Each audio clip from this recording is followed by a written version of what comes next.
जय हिंद विद्यार्थियों, आप सभी का स्वागत है आज की इस क्लास में। और आज हम देखेंगे कक्षा 12 इतिहास की जो हमारी किताब है उसके जो सभी चैप्टर है उसके इंपॉर्टेंट क्वेश्चन, जिससे आपके जो एग्जाम है उसमें बहुत ही हेल्पफुल मदद करेंगे, जिससे आपके जो लक्ष्य हैं उनमें जो बाधाएं आ रही हैं उनको थोड़ा और हल करेंगे। तो देखिए कौन कौन से क्वेश्चन है जो आपको पिक्स हो तो याद होने ही चाहिए, ताकि एग्जाम में आप जब भी क्वेश्चन देखोगे तो इससे बाहर नहीं आएगा। देखिए कौन कौन से क्वेश्चन है, सभी चैप्टर को एक ही वीडियो में कवर करेंगे और सभी चैप्टर के एक यानी कि ऐसे क्वेश्चन बताएंगे आपको कि पूरा पार्ट का निचोड़ उसमें आ जाएगा। उन क्वेश्चनों को आपको हल करके देखना है, उनको याद करना, उनकी फुल प्रैक्टिस करनी है, ताकि आपके बोर्ड एग्जाम में बहुत ही अच्छे नंबर आ सकें। तो चलिए देखते हैं सबसे पहले चैप्टर 1 ईटे मन के तथा अस्थियों के इंपॉर्टेंट क्वेश्चन। तो चलिए हमारा पहला क्वेश्चन है, अब देखिए महत्वपूर्ण क्वेश्चन के बारे में बात करेंगे। अध्याय 1 है हमारा ईटे मन के तथा अस्थियां।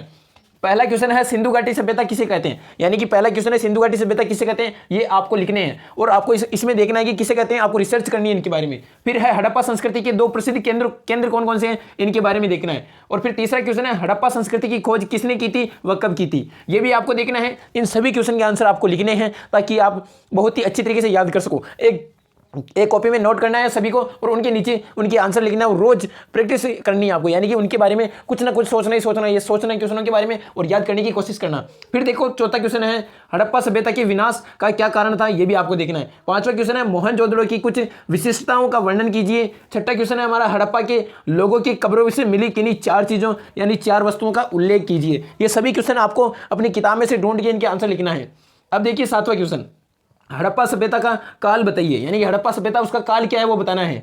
और 8वां क्वेश्चन है हड़प्पा सभ्यता का दूसरा नाम क्या था, वो भी आपको बताना है। यानी कि बताने से कुछ नहीं होता, आपको ध्यान रखना, अपने दिमाग में ये सभी क्वेश्चन छप जाने चाहिए। फिर देखिए 9वां क्वेश्चन हड़प्पा सभ्यता की नगर नियोजन की मुख्य विशेषताएं क्या थी, ये आपको लिखना। बहुत ही इंपॉर्टेंट क्वेश्चन है, ये बहुत ही इंपॉर्टेंट, ये सभी क्वेश्चन बहुत ही इंपॉर्टेंट है, इसलिए आपको जो ये क्वेश्चन बता रहे हैं इनमें पूरा पाठ खत्म हो जाएगा, ध्यान रख लेना। अब देखिए 10वां क्वेश्चन हड़प्पा सभ्यता के यानी हड़प्पा सभ्यता में शिल्प उत्पादन के लिए आवश्यक कच्चे माल और उनके उनसे प्राप्त होते हैं, प्राप्त करने के लिए जो तरीके कौन कौन से उनका उल्लेख करना है। शिल्प उत्पादन के आवश्यक कच्चे मालों का और उनके प्राप्त करने के जो तरीके हैं उनका उल्लेख करना है।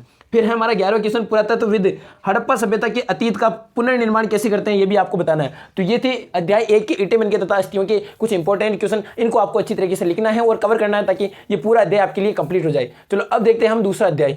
अब देखिए हमारा अध्याय 2 है राजा किसान और नगर। इसके कौन कौन से इंपॉर्टेंट क्वेश्चन है उसके बारे में चर्चा करते हैं, थोड़ा सा नजर उस पर डालते हैं कि कौन कौन से क्वेश्चन ऐसे हैं जो पूरी पार्ट को कवर कर लेते हैं। तो चलिए देखिए इनके भी ईटे मन के अस्थियों के बारे में बात कर ली है, तो अब हम बात करते हैं राजा किसान और नगर। हमारा अध्याय 2 है, जिसका पहला क्वेश्चन है जेम्स प्रिंसेप कौन था, ये आपको देखना है और लिखना है कि कौन था, उसके बारे में इसको नोट करना है और इनको याद करना है। दूसरा क्वेश्चन है दम क्या था और इसकी क्या यानी कि इसकी शुरुआत किसने की थी। दूसरा क्वेश्चन क्या है, ध्यान से सुनना है कि दम क्या था, बहुत ही इंपॉर्टेंट है और इसकी शुरुआत किसने की थी।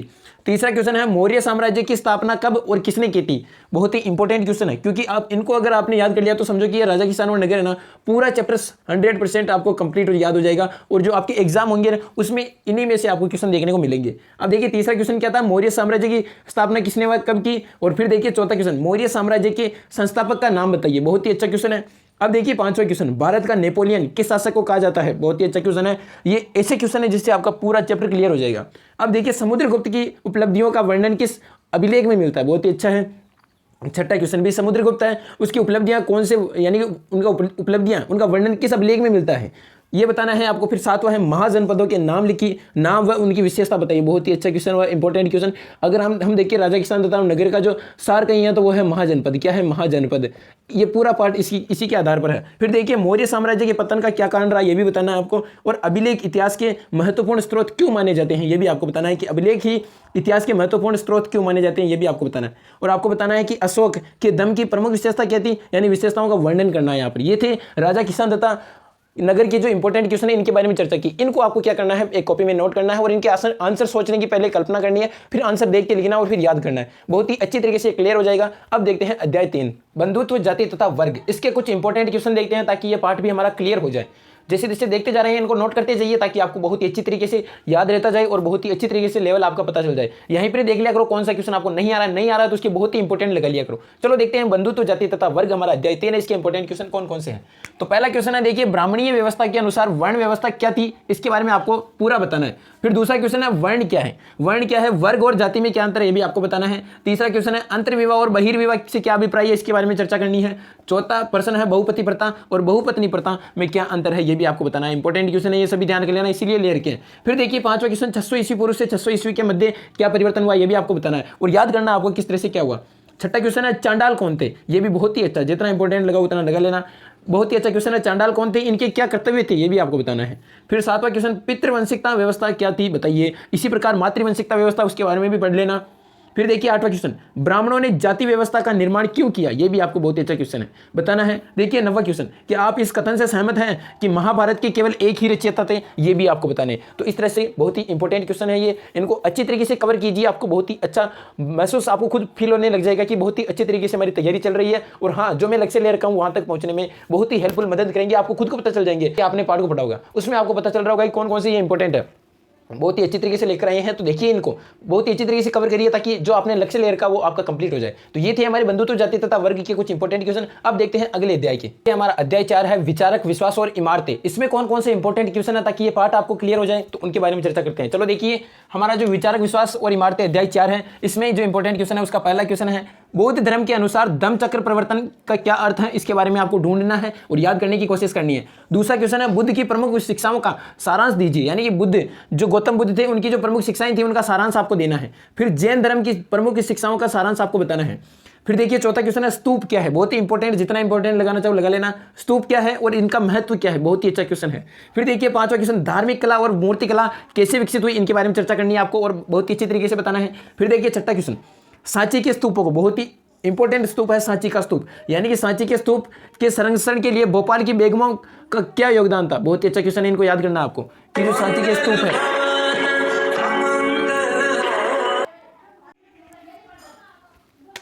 देखिए 6ठा क्वेश्चन कौन सा है, सांची के स्तूपों का संरक्षण के लिए भोपाल की बेगमों का क्या योगदान था, इसके बारे में चर्चा करनी है। 7वां क्वेश्चन है सांची की मूर्ति कला और यानी कि सांची की जो मूर्ति कला को समझने के लिए बौद्ध साहित्य के ज्ञान से कहां तक सहायता मिलती है वो हमारे को बताना है कि जो सांची का स्तूप है उसको समझने के लिए, मूर्ति कला को समझने के लिए जो बौद्ध साहित्य है उसमें वो जो ज्ञान है वो हमारे को कहां तक सहायता प्रदान करता है वो बताना है। फिर 8वां क्वेश्चन है वैष्णववाद और शैववाद के उदय से जुड़ी वास्तुकला और मूर्ति कला का वर्णन करना आपको। तो ये थे अध्याय 4 विचारक, विश्वास और इमारतें के बहुत ही अच्छे क्वेश्चन जिसको आप याद करके अध्याय 4 कंप्लीट कर सकते हो। अब देखते हैं हमारा अगले अध्याय 5।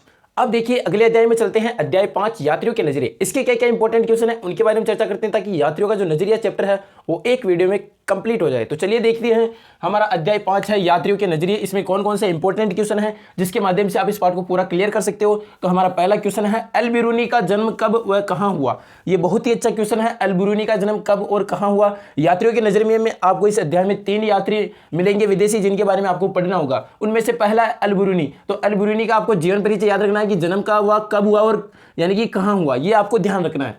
फिर दूसरा क्वेश्चन है अल बिरूनी ने किस पुस्तक की रचना की और उसमें किस विषय पर विस्तृत वर्णन किया। बहुत ही इंपॉर्टेंट क्वेश्चन लेके आई हैं तो इनको कंप्लीट कर लिए। अगर आपने ये 5 क्वेश्चन कंप्लीट कर लिए तो समझो कि यात्रियों का नजरिया इस तरह के जो अध्याय है वो आपके लिए बहुत ही सरल हो जाएंगे। अब देखिए जो हमारा दूसरा क्वेश्चन था अल बिरूनी ने किस पुस्तक की रचना की और उसमें किस विषय पर विस्तृत वर्णन किया, यानी विस्तार से वर्णन किया। अब देखिए तीसरा क्वेश्चन है इब्न बतूता, यह है दूसरा यात्री, यानी अब इब्न बतूता किस देश का यात्री था और वह भारत कब आया, यह आपको बहुत ही अच्छी तरीके से लिखना है। इन सभी क्वेश्चन को नोट करना है और नोट करके इनके आंसर आपको याद करने हैं, बहुत ही कंप्लीट होने चाहिए ताकि एग्जाम में जो आपका लक्ष्य, जो आपका टारगेट है वो कंप्लीट हो सके। तो देखिए इब्न बतूता किस देश से था और वह भारत कब आया। चौथा क्वेश्चन है मुगल काल में आने वाला एक फ्रांसीसी यात्री का नाम बताइए, जो कौन सा था उसके बारे में नाम बताना है। और पांचवा है बर्नियर ने मुगल साम्राज्य की तुलना किस देश से की थी, यह भी आपको ढूंढना है, रिसर्च करनी है इन सभी क्वेश्चनों के बारे में। छठा क्वेश्चन है जाति व्यवस्था पर अल बिरूनी के विचारों का वर्णन करना है। फिर देखिए सातवां क्वेश्चन है बर्नियर ने सती प्रथा के कौन कौन से तत्वों का उल्लेख किया, ये भी आपको बताना। तो ये थे अध्याय 5 के यात्रियों के नजरिए के बहुत ही अच्छे क्वेश्चन जिससे आप कंप्लीट करके अध्याय कंप्लीट कर सकते हो और एग्जाम में इनको अगर आपने कंप्लीट कर लिया तो एग्जाम में सभी क्वेश्चन इस अध्याय से बाहर नहीं जाएंगे। अब देखिए अगला पार्ट अध्याय 6 भक्ति सूफी परंपराएं। इसमें कौन कौन से इंपॉर्टेंट चैप्टर है जिसके माध्यम से आप इस पार्ट को बहुत ही अच्छे तरीके से कवर कर सकते हो और बहुत ही अच्छे लेवल तक समझने में आपको बहुत ही अच्छे लेवल के ये क्वेश्चन मदद करेंगे। तो चलिए देखते हैं भक्ति सूफी परंपरा में कौन कौन से ऐसे क्वेश्चन हैं जिनको आपको याद करना ही है ताकि आप एग्जाम में बहुत ही अच्छा पेपर लिख के आओ। तो चलिए इन पर हम पूरी विस्तार से चर्चा करते हैं। तो चलिए देखिए भक्ति सूफी परंपरा अध्याय 6 में कौन कौन से इंपॉर्टेंट क्वेश्चन है उनके बारे में चर्चा करते हैं। पहला क्वेश्चन है भक्ति आंदोलन से आप क्या समझते हैं, इनके बारे में पूरी डिटेल से आपको समझना होगा कि कैसे आप किस तरह से इस क्वेश्चन का आंसर लिखते हो और कैसे आप कंप्लीट कर सकते हो। दूसरा क्वेश्चन है अलवार और नैनार संतों के यानी अलवार और नैनार संतों ने किस प्रकार जाति व्यवस्था की आलोचना की, इनके बारे में संपूर्ण जानकारी आपको याद करनी है और एग्जाम में लिख के आना है। फिर तीसरा क्वेश्चन है सूफी मत के मुख्य धार्मिक विश्वासों और आचारों की व्याख्या कीजिए, यानी कि सूफी मत और जो मुख्य धार्मिक विश्वास आचार है उनकी व्याख्या करनी है आपको। चौथा क्वेश्चन है बासरिया और बेसरिया सूफी परंपराओं के बीच के अंतर, बहुत ही इंपॉर्टेंट क्वेश्चन है, इसको बहुत ही अच्छे लेवल तक याद तरीके से आपको याद करना है। पांचवा क्वेश्चन है गुरु नानक के प्रमुख उपदेशों का उल्लेख कीजिए, बहुत ही अच्छा क्वेश्चन है। फिर देखिए छठा क्वेश्चन सूफी परंपराओं में लंगर की भूमिका क्या थी, यह भी आपको ध्यान रखना है कि जो सूफी परंपराएं थी उसमें लंगर की भूमिका क्या थी, उसमें देखना है। फिर सातवां क्वेश्चन है कबीर और गुरु नानक के बीच, यानी कि कबीर और गुरु नानक के विचारों में क्या समानताएं थी और क्या विभिन्नताएं थी, यानी कौन कौन सी अलग अलग अंतर था, उनके बारे में आपको संपूर्ण डिटेल में लिखना है। तो ये थे भक्ति सूफी परंपरा की कुछ क्वेश्चन, इनको आपको अच्छी तरीके से कवर करना है ताकि आपका जो ये अध्याय है भक्ति सूफी परंपरा बहुत ही अच्छी तरीके से कंप्लीट हो जाए। एक आप मीराबाई के बारे में भी इससे में पढ़ सकते हो, बहुत ही अच्छे तरीके से कंप्लीट करिए ताकि एग्जाम में बहुत ही अच्छा लिख के आओ। अब देखते हैं अगला अध्याय, अध्याय 7, एक साम्राज्य की राजधानी विजयनगर। इसमें से कौन कौन से चैप्टर, यानी इस चैप्टर में से कौन कौन से महत्वपूर्ण क्वेश्चन है जो आपको ये चैप्टर पूरा कवर करवा देगा। तो चलिए उन सभी क्वेश्चनों को देखते हैं, उन पर एक नजर डालते हैं। तो देखिए हमारा पहला क्वेश्चन है, इनको आपको अच्छी तरीके से कवर करना है। पहला क्वेश्चन है विजयनगर शहर और साम्राज्य के इतिहास का पुनर्निर्माण कैसे किया गया, इसके बारे में आपको जानकारी सर्च करनी है और याद करना है पूरा कंप्लीट। पार्ट को अगर आपने पढ़ा होगा तो आपको ये क्वेश्चन आ रहे होंगे, बहुत ही अच्छी तरीके से कवर करके जाना है ताकि एग्जाम में बहुत ही अच्छा लिख सको। अब देखिए क्वेश्चन नंबर 2, विजयनगर की जल आवश्यकताओं के यानी जल आवश्यकताओं को किस प्रकार पूरा किया जाता था, उसके बारे में संपूर्ण जानकारी देनी है। तीसरा क्वेश्चन है, फिर देखिए शाही केंद्र शब्द शहर के किस भाग यानी कि विजयनगर के किस भाग के लिए प्रयोग में किया जाता था, यानी जो शाही केंद्र ये जो शब्द है शाही केंद्र ये कौन से शहर के लिए प्रयोग में किया जाता था। फिर चौथा क्वेश्चन है विजयनगर के साम्राज्य में यानी कि लोगों के जीवन की छवि क्या मिलती है, हमने उनके बारे में क्या जानकारी पाते हैं वो आपको देना है। फिर देखिए पांचवा क्वेश्चन, विजयनगर साम्राज्य की स्थापना कब व किसने की थी, बहुत ही अच्छा क्वेश्चन है, बहुत इंपॉर्टेंट क्वेश्चन है। फिर देखिए छठा क्वेश्चन, विजयनगर के 2 सबसे महत्वपूर्ण मंदिरों का यानी मंदिर कौन कौन से, ये भी बहुत ही अच्छा क्वेश्चन है। यानी कि सभी क्वेश्चन इतने अच्छे हैं कि पूरा जो पार्ट आपका ये अध्याय है एक साम्राज्य की यानी कि राजधानी विजयनगर, इनको पूरा कवर करवा देगा। फिर देखिए क्वेश्चन नंबर 7, महानवमी डिब्बा क्या, सबसे इंपॉर्टेंट और निबंधात्मक क्वेश्चन में आने वाला क्वेश्चन है ये, महानवमी डिब्बा से जुड़े अनुष्ठानों का महत्व क्या था। बहुत ही अच्छा, जितना आप स्टार लगाना चाहो लगा लेना क्योंकि निबंधात्मक क्वेश्चन आने वाला है।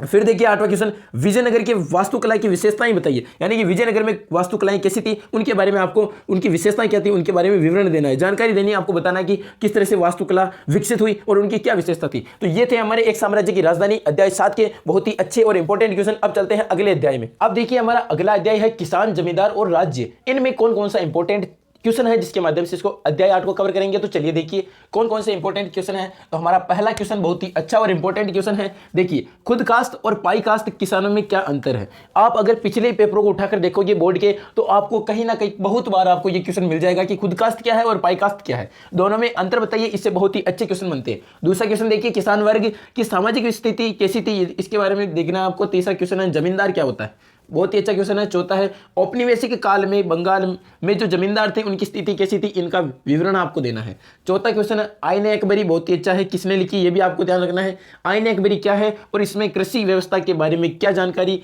मिलती है वो भी आपको बतानी है।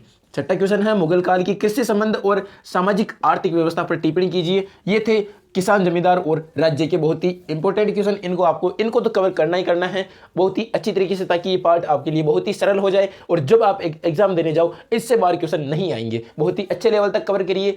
अब देखते हैं अगला अध्याय, अध्याय 9 औपनिवेशिकवाद और देहात, इसमें कौन कौन से इंपॉर्टेंट क्वेश्चन है इनके बारे में चर्चा करते हैं। देखिए बहुत ही अच्छी तरीके से कवर करेंगे ताकि आपके जो उपनिवेशवाद और देहात का जो चैप्टर है उसमें सारी डिटेल जो भी आपके कंफ्यूज है वो क्लियर हो जाए। तो देखिए पहला क्वेश्चन है, बहुत ही अच्छी तरीके से करेंगे। देखिए पहला क्वेश्चन है उपनिवेशवाद ने ग्रामीण और देहाती का मतलब भी ग्रामीण जैसा जीवन होता है, तो ग्रामीण और जीवन यानी कि उपनिवेशवाद ने ग्रामीण और देहाती जीवन को कैसे प्रभावित किया इसके बारे में आपको लिखना है और बहुत ही अच्छी तरीके से याद करना है। फिर देखिए दूसरा क्वेश्चन किसानों और औपनिवेशिक प्रशासन के बीच क्या संघर्ष थे, इनको भी आपको बहुत ही अच्छी तरीके से कवर करना है। फिर देखिए तीसरा क्वेश्चन दक्कन काश्तकार विद्रोह जैसे प्रमुख किसान विद्रोह के कारण और परिणाम क्या थे, ये भी आपको लिखना है। इनके बारे में रिसर्च करनी है और देखना है कि क्या क्या है, जैसे दक्कन काश्तकार क्या है, उनके विद्रोह कौन कौन से हैं और प्रमुख किसान विद्रोह कौन कौन से हैं, उनके कारण क्या थे, परिणाम क्या थे, ये भी आपको देखना है।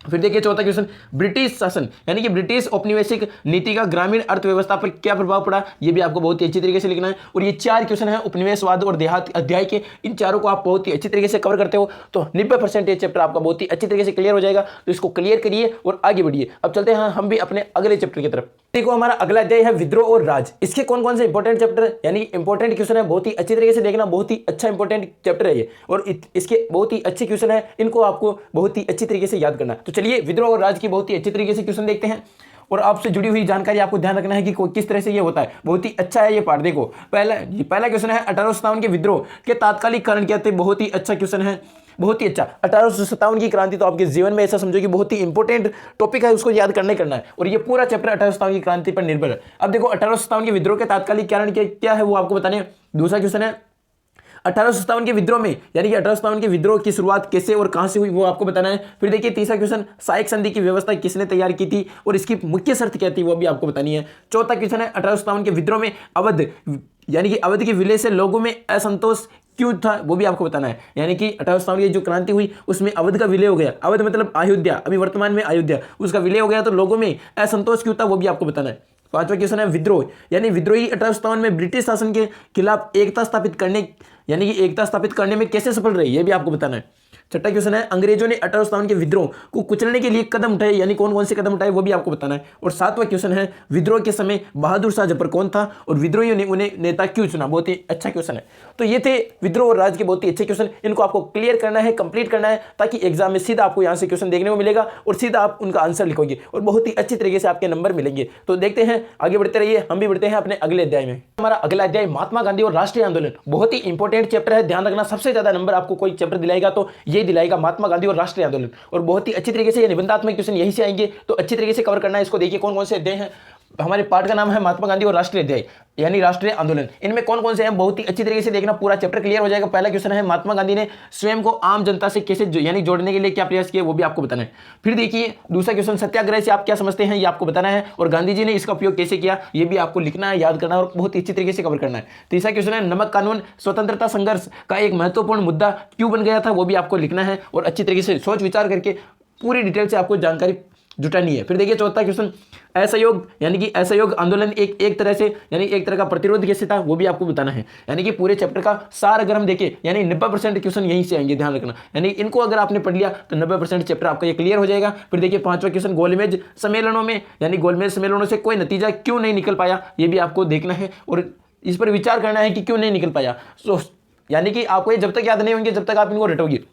इनको याद करने का तरीका है कि आप समझो कि गोलमेज सम्मेलन इस समय हो रहा है और क्या क्या स्थितियां रही होगी उस समय जाने की कोशिश कीजिए और सोचिए कि महात्मा गांधी कैसे थे यानी उन्होंने आंदोलन क्यों किया, कैसे किया, उसके बारे में सोचिए। फिर देखिए छठा क्वेश्चन महात्मा गांधी ने राष्ट्रीय आंदोलन के स्वरूप को किस तरह से बदल दिया यानी किस तरह बदल डाला वो भी आपको लिखना है कि राष्ट्रीय आंदोलनों से पूरे देश में एक बार तो अंग्रेजी शासन की जड़ें हिला दी थी। फिर देखिए सातवां क्वेश्चन सविज्ञा अविज्ञा आंदोलन यानी कि सविनय अविज्ञा आंदोलन की शुरुआत कैसे हुई और इसका क्या महत्व था ये भी आपको चर्चा करना है। यानी कि डिटेल से आपको जानकारी जुटानी है सविनय अविज्ञा आंदोलन या फिर महात्मा गांधी के जितने भी राष्ट्रीय आंदोलन है उनके बारे में बहुत ही अच्छी तरीके से सटीक जानकारी देखनी है और उनको क्लियर करना है। तो ये था हमारा महात्मा गांधी और राष्ट्रीय आंदोलन का अध्याय। अब हम देखते हैं हमारा अगला अध्याय। ये हमारा लास्ट अध्याय है संविधान का निर्माण यानी संविधान का निर्माण कैसे हुआ और क्या क्या परिस्थितियां उस समय रही और कौन कौन से इसके इंपॉर्टेंट क्वेश्चन है। बहुत ही अच्छा चैप्टर है, आपको बहुत ही अच्छी तरीके से पढ़ना है इसको क्योंकि जीवन में काम आने वाला अध्याय है। तो चलिए देखिए संविधान सभा का निर्माण कैसे हुआ, संविधान निर्माण जो अध्याय है उसमें कौन कौन से इंपॉर्टेंट क्वेश्चन है उस पर चर्चा करते हैं। तो हमारा पहला क्वेश्चन है, देखिए पहला है संविधान सभा के गठन का उद्देश्य क्या था यानी कि संविधान सभा थी उसके गठन का उद्देश्य क्या था, किस कारण उसको जो सभा थी उसका गठन किया गया। दूसरा है उद्देश्य प्रस्ताव जो है वो क्या था और ये ऐतिहासिक क्यों बना, इसके बारे में जानकारी आपको जुटानी है और बहुत ही अच्छी तरीके से याद रखना है। तीसरा क्वेश्चन है संविधान सभा की पहली बैठक कब हुई ये भी आपको सर्च करना है। चौथा क्वेश्चन है संविधान सभा की यानी संविधान सभा के गठन में किन नेताओं का योगदान सबसे महत्वपूर्ण था ये भी आपको बहुत अच्छी तरीके से याद करना है। पांचवा क्वेश्चन है भारतीय संविधान यानी कि हमारा संविधान कब लागू हुआ ये भी आपको याद रखना है। ये तो सभी को हालांकि सभी को याद होता है, जिसको नहीं है वो तो कंफर्म कर ही लेना। छठा क्वेश्चन है संविधान की प्रारूप समिति का गठन कब और किसके नेतृत्व में हुआ, बहुत ही अच्छा क्वेश्चन है। और सातवां क्वेश्चन है लास्ट संविधान सभा पर ब्रिटिश साम्राज्यवाद के साये के बारे में किस सदस्य ने चिंता व्यक्त की यानी कि जो संविधान सभा थी उस पर ब्रिटिश साम्राज्य का साया है इसके बारे में किस सदस्य ने चिंता व्यक्त की थी वो भी आपको बहुत ही अच्छी तरीके से लिखना है। तो ये थे संविधान सभा के निर्माण के बहुत ही इंपॉर्टेंट क्वेश्चन, तो इनको याद करना है और ये सभी अध्याय कंप्लीट होते हैं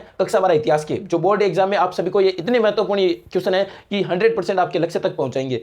तो अगर आपको ये बहुत ही अच्छे लगते हैं तो लाइक करिए, शेयर करिए और हाँ आपको किस टॉपिक पर अगला वीडियो चाहिए वो कमेंट करके बताएं ताकि हम उस पर पूरी तैयारी करके आपको बहुत ही अच्छा वीडियो देने की कोशिश करेंगे। तो तब तक के लिए मस्त रहिए, स्वस्थ रहिए, पढ़ते रहिए। जय हिंद, जय भारत।